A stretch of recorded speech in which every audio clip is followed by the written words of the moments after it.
মেয়েদের জীবনটা অনেক দুঃখের। মেয়েদের নিয়ে না কোনো স্বপ্ন রচনা করা যায় না। মেয়েরা আসলে তার জীবনের কোনো কুল কখনোই ঠিক রাখতে পারে না। বাবার সংসারে একরকম অ্যাটিটিউড করতে হয় তাকে, বিয়ে হওয়ার পর স্বামীর সংসারে আরেক রকম আচরণ করতে হয় তাকে, আবার বৃদ্ধ বয়সে ছেলের সংসারে গিয়ে আরেক রকম রূপ ধরতে হয় তাকে। তো হ্যালো এভরিওয়ান, আসসালামু আলাইকুম। কেমন আছেন সবাই? আশা করছি যে যেখান থেকে আমার ভিডিওটি দেখতেছেন আল্লাহর অশেষ রহমতে সবাই ভালোই আছেন। আলহামদুলিল্লাহ, আমরাও ভালো আছি। তো আবারও আপনাদের মাঝে হাজির হয়েছি ছোট্ট একটি গ্রামীণ লাইফস্টাইল ব্লগ ভিডিও নিয়ে। পুরো ভিডিও জুড়ে থাকবেন, আশা করছি আপনাদের কাছে ভালো লাগবে।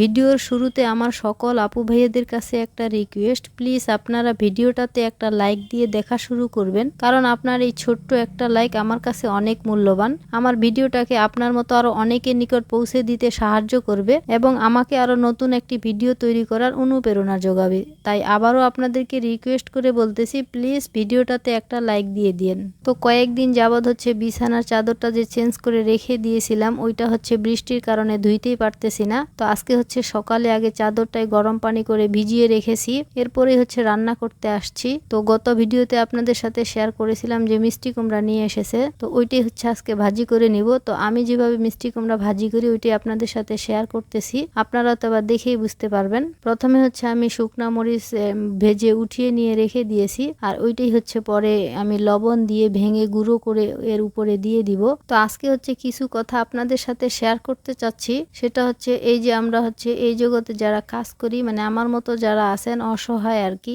মানে গরিব ফ্যামিলি থেকে এসেছেন। তো জানি না আমার মতো কেউ আছেন কিনা বা আমার ভিডিওটি দেখবেন কিনা। তো আমার যত ভিউয়ার্স আছে, আপু বা ভাইয়া যারাই হোক না কেন, সবাই হচ্ছে শহরেই থাকে বেশিরভাগই। তো এই জন্য হচ্ছে তারা হয়তো বা এটা বুঝবেন না। তো শহরের আপুদের হচ্ছে হাজবেন্ডরা অনেক ভালো একটা পজিশনে, অনেকেই জব করেন বা অনেকেই আছে যে ব্যবসা করেন, তারা হয়তো বা ভালো ইনকাম করেন। তো আমার হাজবেন্ডের যেহেতু তেমন কোনো ইনকাম নেই, তাই হচ্ছে আমার ভিডিওগুলো হয়তো বা কারো কাছে ভালো লাগতেছে না। আর আমি হচ্ছে আমার আল্লাহকে বিশ্বাস করে আমি আমার প্রিয় আপুদের হচ্ছে ভিডিও সুন্দর ফুল ওয়াশ করে দেই। যদি কখনো সময় না পাই তাহলে কিন্তু আমি কোনো আপুর ভিডিও দেখি না, এই জন্য হচ্ছে একটু লেট হয়ে যায় অনেক আপুর ভিডিও দেখতে। তো হচ্ছে যেটা বলতে চাচ্ছি আর কি, যে আমি কিন্তু হচ্ছে ভালোবেসে আমার প্রিয় আপুদের ভিডিও দেখে থাকি, কিন্তু জানি না আমার হচ্ছে ভিডিওতে তেমন ভিউ আসতেছে না, লাইকও পড়ে না, বা হচ্ছে ওয়াচ টাইমটাও পূরণ হচ্ছে না। জানি না কে কতটুকু কিভাবে দেখতেছেন। তো আমার মনে হচ্ছে যে আমার ভিডিও হয়তো বা কেউ অল্প একটু দেখে শুধুমাত্র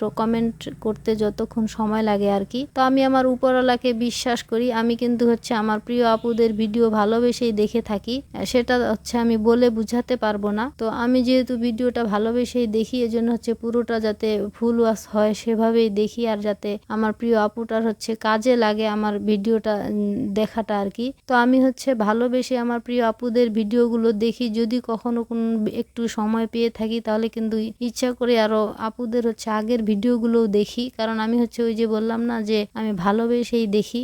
আর আমার ভিডিও হয়তো বা আমার প্রিয় আপুদের কাছে ভালো লাগে না, তাই হচ্ছে দেখেও না ওভাবে আর কি মনোযোগ দিয়ে। হয়তো বা ভালো লাগার একটা বিষয় আছে, ভালো না লাগলে তো আর জোর করে ভালো লাগানো যাবে না। তো আমি হচ্ছে আমার যা আছে তা নিয়েই কিন্তু হচ্ছে আপনাদের সাথে শেয়ার করার চেষ্টা করি। তো আমি হচ্ছে দিনের পর দিন মনে হচ্ছে যে বলদের মতো আমি সব আপুদের ভিডিও হচ্ছে দেখে যাই, কিন্তু হচ্ছে আপুরা হচ্ছে আমার সাথে এমনটা যে কেন করে বুঝি না।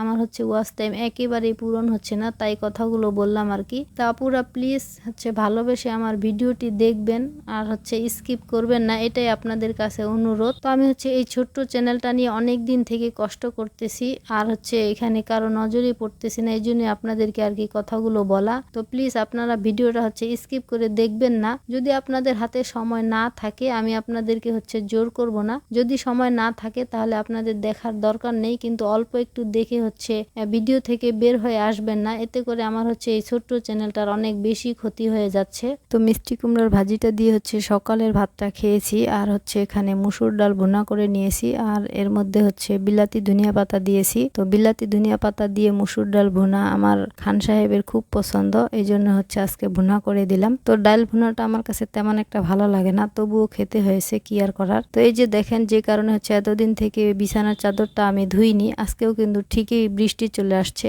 সকালবেলা কিন্তু হচ্ছে আকাশটা অনেক ভালো ছিল দেখে আমি চাদরটা ভিজিয়েছি, আর এখন হচ্ছে ঠিকই ঠুকে বৃষ্টিটা চলে এসেছে। তো গ্রামের মানুষের বৃষ্টি কেন পছন্দ না, এই যে দেখেন বৃষ্টির সময় হচ্ছে মুরগি গরু ছাগল সব কিন্তু হচ্ছে ঘরের ভিতরে রাখতে হয়, আর এগুলো তখন মানে অন্যরকম একটা নোংরা নোংরা হয়ে যায়। তো এই জন্য হচ্ছে গ্রামের মানুষের হচ্ছে বৃষ্টি তেমন একটা পছন্দ না, আর বিরক্তকর মনে হয়। কারণ হচ্ছে যতক্ষণ যাবৎ বৃষ্টিটা পড়ে ততক্ষণ কিন্তু মুরগি হাঁস গরু ছাগল হচ্ছে ঘরেই রাখতে হয়, বাইরে বের করা যায় না। তো এই জন্য হচ্ছে বাড়িঘর নোংরাও হয় বেশি, এগুলো হচ্ছে সারাদিনে অনেকবার পরিষ্কার করতে হয়। তো বৃষ্টি আসছে, চাদর যেহেতু ভিজিয়ে ফেলেছি এখন তো ধুইতেই হবে। তো অফ ক্যামেরা আমি ধুয়ে নিয়েছি, এখন হচ্ছে এগুলো ঘরে যে আমি রশিটা নিয়েছিলাম ওখানে হচ্ছে শুকাতে দিব। যদি পরে রোদ উঠে তাহলে হচ্ছে বাইরে বের করব, না হলে ওখানেই থাকবে। ধুয়ে ফেলেছি, এখন কি আর করার। আর এখানে হচ্ছে কিছু শুকনা মরিচ এখন বেছে নিব গুঁড়ো করে নিয়ে আসার জন্য। তো এই মরিচগুলো হচ্ছে আমি আমার আপার বাসা থেকে নিয়ে আসছিলাম, আপনাদের সাথে শেয়ার করিনি। তো আপা হচ্ছে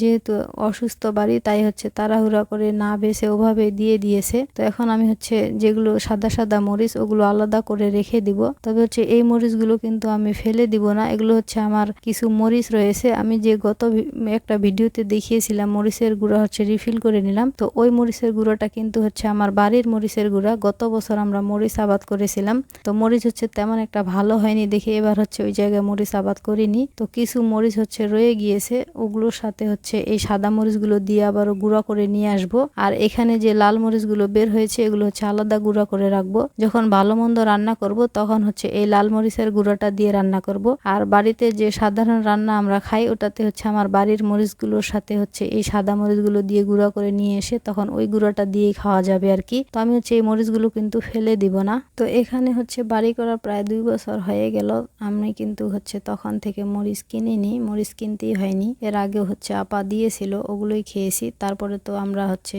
অল্প একটু মরিচ আবাদ করেছিলাম, ওগুলো দিয়েই হচ্ছে এখন পর্যন্ত চলতেছে। এর মধ্যে আবার আপার বাড়ি থেকে এই যে মরিচ নিয়ে আসছি, এগুলো আবার অনেক দিন চলে যাবে। তো আমরা যেহেতু ঝাল তেমন একটা খাই না, তাই হচ্ছে মরিচ তেমন একটা লাগেও না, অল্প হলেই চলে যায় আর কি। তো এরপরে হচ্ছে চুলাটা মুছে নিব। চুলাটা প্রচুর পরিমাণে ভেঙে গিয়েছে এবার হচ্ছে অল্প ভাঙাতে মুছতে পারিনি, বিভিন্ন কাজের তালে হচ্ছে ব্যস্ত ছিলাম। তো চুলা মুছতে মানে অনেকটাই বিরক্ত লাগতেছে, মানে এত ঘন ঘন চুলা মুছতে হয়, 2-1 দিনের মধ্যেই ভেঙে যায়, তখন মনটা খুব খারাপ হয়। এদিকে মুছাই থাকে কিন্তু চুলার হচ্ছে ওই যে টিলাগুলো ভেঙে যায়, তখন হচ্ছে দেখতে কি রকম জানি লাগে, আমার ভালো লাগে না। তাই হচ্ছে আমি চুলা ঘন ঘনই মুছে নিই।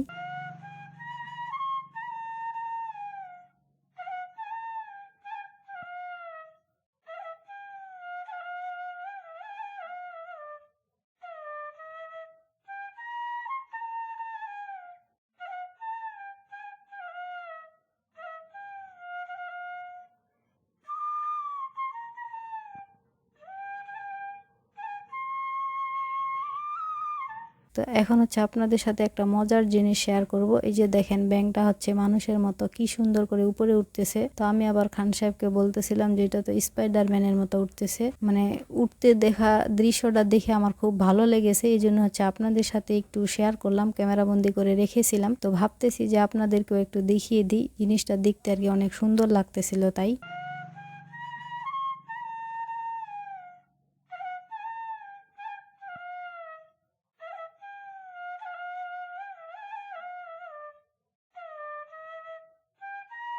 তো কিছুদিন আগেই যে আমার হচ্ছে মানে কয়েকদিন আগ পিস করে 3টা মুরগি বাচ্চা নিয়ে বের হয়েছিল। তো প্রথমে যে মুরগিটা হচ্ছে বাচ্চা নিয়ে বের হয়েছিল ওই মুরগিটা কিন্তু আবারও আজকে ডিম পেড়েছে, মাশাআল্লাহ। তো আমার হচ্ছে প্রত্যেকটা মুরগি হচ্ছে এভাবে ছোট বাচ্চা রেখে ডিম পারে। তো এই জন্য হচ্ছে আমার এই মুরগি দেখে গ্রামের অনেক মানুষই আমার কাছ থেকে মুরগি কিনে নিয়েছে, যে তোর হচ্ছে এত ছোট বাচ্চা রেখে মুরগিগুলো ডিম পারে, এটা ওনাদের কাছে আর কি ভালো লাগে। এই জন্য হচ্ছে আমি যেগুলো মুরগি বিক্রি করি সব কিন্তু বাড়ি থেকেই বিক্রি হয়ে যায়। তো অলরেডি কিন্তু একটা মুরগি হচ্ছে আমার উমে বসা আছে, কিছুদিনের মধ্যেই হচ্ছে এটা বাচ্চা নিয়ে বের হবে, আর এদিকে আর একটা ডিম পারতেছে। তো এভাবেই কিন্তু একটার পর একটা মুরগি হচ্ছে ছোট বাচ্চা নিয়ে বের হয়, আর এগুলো দেখাশোনা করতেই হচ্ছে আমার অনেক ভালো লাগে, সময় কেটে যায়, মনের কষ্টটা ভুলে থাকি। তো আজকে হচ্ছে আপনাদের কাছে একটা পরামর্শ চাবো। তো এই যে আমার হচ্ছে মানি প্লান্ট গাছটার আবারও একটা ডগা অনেক বড় হয়ে গিয়েছে, তো ওইটা হচ্ছে আবার আগে যে মগটার মধ্যে আমি একটা ডগা লাগিয়েছিলাম ওটা মনে হয় আপনাদের সাথে শেয়ার করেছি। তো আজকে হচ্ছে আপনাদেরকে দেখিয়ে দিই আমি যে আগে যে ডগাটা লাগিয়েছিলাম ওটা হচ্ছে কেমন জানি শুকিয়ে গিয়েছে। তো আমি তো 2-3 দিন পর পরে হচ্ছে পানিটা চেঞ্জ করে দিই মগটা ধুয়ে নিয়ে। তো কেন যে শুকিয়ে গেল বুঝতে পারতেছি না। তো কিভাবে হচ্ছে মানি প্লান্ট গাছের পরিচর্যা করলে গাছগুলো খুব সতেজ থাকবে, আপনাদের যদি কারো জানা থাকে তাহলে আমাকে ছোট্ট একটা কমেন্ট করে জানিয়ে যেতে পারেন।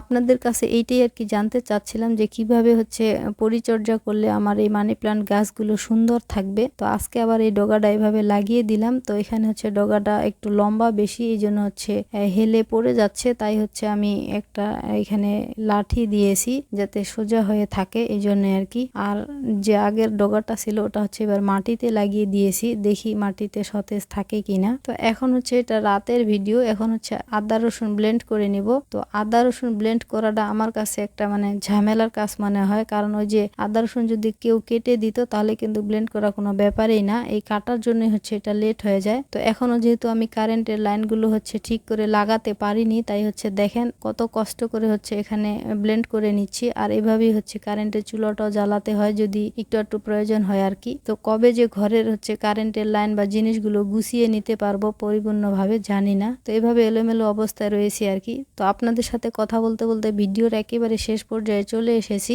তো আমার গ্রামীণ লাইফস্টাইল ব্লগ ভিডিওগুলি যদি আপনাদের কাছে ভালো লেগে থাকে তাহলে আমার চ্যানেলটি সাবস্ক্রাইব করে আমার এই ছোট্ট পরিবারের সদস্য হয়ে যেতে পারেন। আর আপনি যদি কাজটি অলরেডি করে থেকে থাকেন তাহলে আপনাকে জানাই অসংখ্য ধন্যবাদ। আজকে এখানেই বিদায় নিচ্ছি, পরবর্তী ভিডিও নিয়ে নাও আসতে পারি, কারণ নিঃশ্বাসের কোনো গ্যারেন্টি নেই। সবাই ভালো থাকবেন, সুস্থ থাকবেন আর আমাদের জন্য দোয়া করবেন। আল্লাহ হাফেজ।